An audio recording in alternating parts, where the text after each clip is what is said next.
O conteúdo que iremos ver está entre as páginas 14 e 21 do livro didático de vocês. O que é a literatura? Não há um único conceito de literatura. Vista por alguns estudiosos como recriação da realidade, a literatura conduz o interlocutor ao mundo ficcional por meio do uso de diferentes recursos e técnicas, como sonoridade, ritmo, imagens, personagens e etc. De acordo com a Marisa Lajolo, cada tempo e dentro de cada grupo, cada grupo social tem sua resposta, sua definição do que seja literatura. Funções da literatura. Da mesma forma que o conceito de literatura ele tem mudado historicamente, a função ou papel que essa forma de expressão cumpre socialmente também tem variado de acordo com o momento e o grupo que a produz. Vejamos algumas funções da literatura. Literatura como arte da palavra. Cada tipo de arte faz uso de materiais. A pintura, por exemplo, trabalha com a tinta, cores e formas. A música com sons, a dança com movimentos, a arquitetura com espaço, a escultura com formas e volumes. E a literatura, que material utiliza? De maneira simplificada, pode-se dizer que a literatura é a arte da palavra, ou seja, a literatura é uma arte produzida com palavras. Literatura como recriação da realidade. O escritor literário, ele recria a realidade a partir de sua visão particular. Vejamos o exemplo. Descuidar do lixo é sujeira.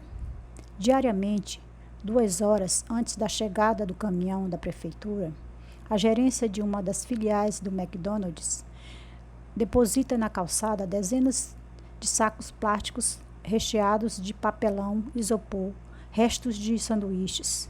Isso acaba propiciando um lamentável banquete de mendigos. Dezenas deles vão ali revirar o material e acabam deixando os restos espalhados pelo calçadão. Este texto é uma reportagem da revista Veja.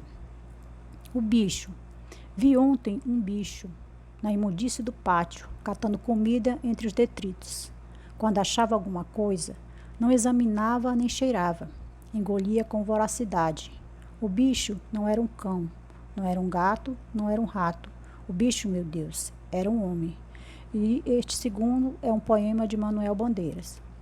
O primeiro texto, ele Descuidar do lixo é uma sujeira, ele se propõe a dar uma informação sobre o lixo despejado nas calçadas, bem como o que acontece com ele antes de o caminhão do lixo passar para recolhê-lo.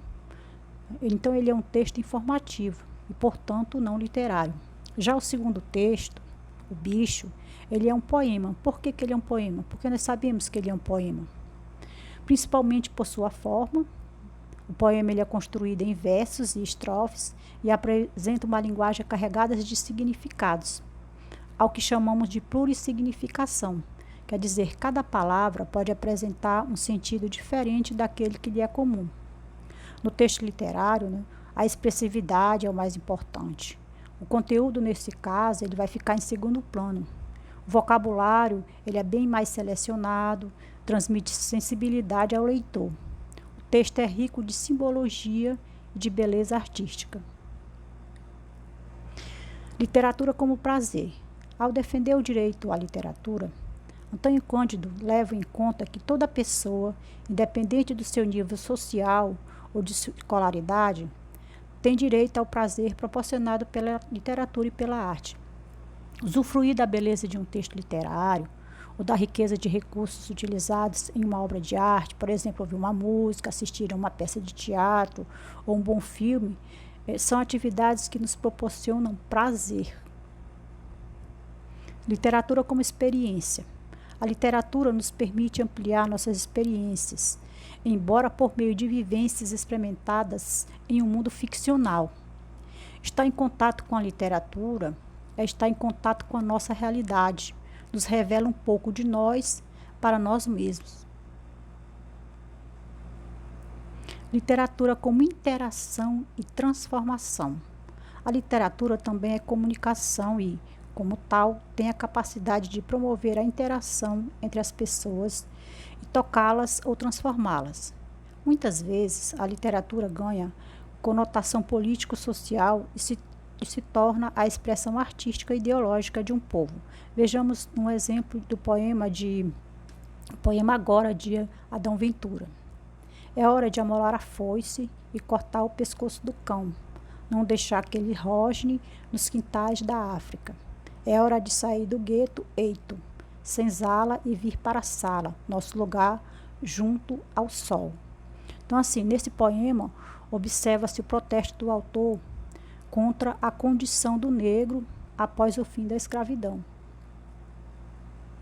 E eu deixo para vocês a leitura, vocês fazerem a leitura do texto 1, que está na página 17, e do texto 2, da página 18, para a nossa aula.